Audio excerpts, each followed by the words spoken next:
السلام علیکم دوستو، پہلی قوموں کو اللہ تعالیٰ نے کیوں تباہ کیا اور کیسے تباہ کیا؟ ان کی کیا وجوہات تھی؟ تو کیا آج ہم اسپیشلی مسلم معاشرہ اور خاص کر پاکستان کا معاشرہ کیا اسی جگہ پہ چل رہے ہیں؟ ہم بھی کہیں اسی ہلاکت کے مستحق تو نہیں بن رہے؟ دیکھیں پاکستانی معاشرے میں کیا ہو رہا ہے، پہلی قوموں میں کیا، اس کے بعد آنے والے جتنے بھی لوگ ہوئے ان میں جو برائیاں تھیں وہ آج پاکستانی معاشرے میں ماڈرن طریقے سے رونما ہو رہی ہے۔ تو کیا یہ کس کی نشانی ہے؟ یعنی کہ پہلی قومیں کسی میں ایک برائی تھی، کسی میں دو تھی، کسی میں تین، تو اللہ تعالیٰ نے ان کو کیسے عذاب میں مبتلا کیا۔ تو آج ہم تو جتنے پہلی قوموں کی یعنی کہ گناہ تھے، غلطیاں تھیں، برائیاں تھیں، وہ تو ہم میں یعنی کہ ہزاروں کے حساب کیا لاکھوں کے حساب سے پائی جاتی ہے، اور پھر بھی ہم سوچتے نہیں ہیں، پھر بھی ہم اپنے آپ کو مسلمان کہتے ہیں۔ تو دیکھیں یعنی کہ جب قرآن سے دور ہو جاؤ گے تو پھر یہی حال ہوگا۔ تو ابھی میں آپ کو ایک چھوٹا سا ویڈیو دکھاؤں گا، دیکھیں، آپ بھی سنیں گے اور میں بھی سنوں گا کہ قوموں کی تباہی کیوں ہوئی۔ تو امید ہے کہ آپ اس سے کچھ سبق حاصل کریں گے۔ السلام علیکم۔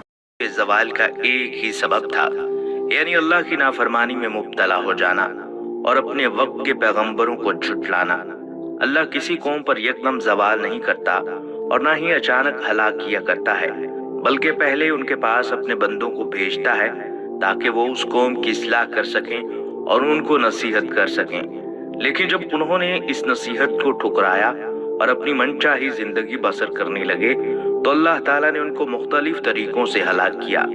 ان قوموں پر جتنے بھی عذاب آئے ہیں وہ سب ان کی نافرمانیوں کی وجہ سے آئے ہیں، چاہے وہ نافرمانی کاروباری معاملات کی صورت میں ہو، یا آپس میں تعلقات کی صورت میں ہو، یا عبادات کی صورت میں ہو۔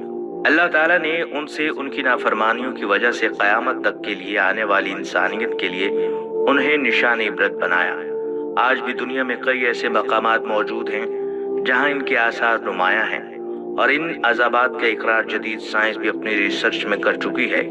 جن باتوں کی وجہ سے وہ عذاب خداوندی کی لپیٹ میں آئے، وہی باتیں آج ہمارے معاشرے میں بھی نمایاں ہو چکی ہیں۔ جناب نبی صلی اللہ علیہ وآلہ وسلم نے اللہ سے اپنی امت کے حق میں دعا کی، اے اللہ میری قوم کو ہدایت دے اور ان کو پچھلی دیگر قوموں کے عذاب سے محفوظ فرما۔ جناب نبی کریم صلی اللہ علیہ وآلہ وسلم کی اس دعائے مبارک سے آج ہم پچھلی دیگر قوموں کی طرح عذاب سے محفوظ ہیں۔ آج کے اس معاشرے میں ہماری ان گنت معاشرتی اور کاروباری برائیوں کی وجہ سے مہنگائی کا بڑھنا، قتل و غارت کا پھیلنا، جھوٹ، غیبت، چوری، مکاری اور خود غرضی کا پھیلنا، یہ سب قرآن اور اس کے احکام سے دوری کی وجہ سے ہے۔ آج ہم نے قرآن کے احکام پر عمل کرنا چھوڑ دیا اور جناب سرور کونین صلی اللہ علیہ وآلہ وسلم کے فرامین مبارکہ کے دامن سے ہم دور ہو گئے۔ ایک وقت تھا جب مسلم قوم معاشرتی اور کاروباری معاملات میں قرآن و سنت کی روشنی میں عمل پیرا تھی اور خوشحال زندگی گزار رہی تھی، اور غیر مسلم اقوام کو ان کی خوشحالی پر رشک آتا تھا اور مسلمانوں کے تہذیب و تمدن پر فخر کیا کرتے تھے۔ اگر آج ہم قرآن و سنت کے مطابق اپنی زندگی گزاریں اور صحابہ کرام رضی اللہ تعالیٰ عنہم کی زندگی کو اپنے لیے مشعل راہ بنائیں تو انشاءاللہ یہ مسلم قوم پھر سے خوشحال زندگی کی موڑ پر ہوگی۔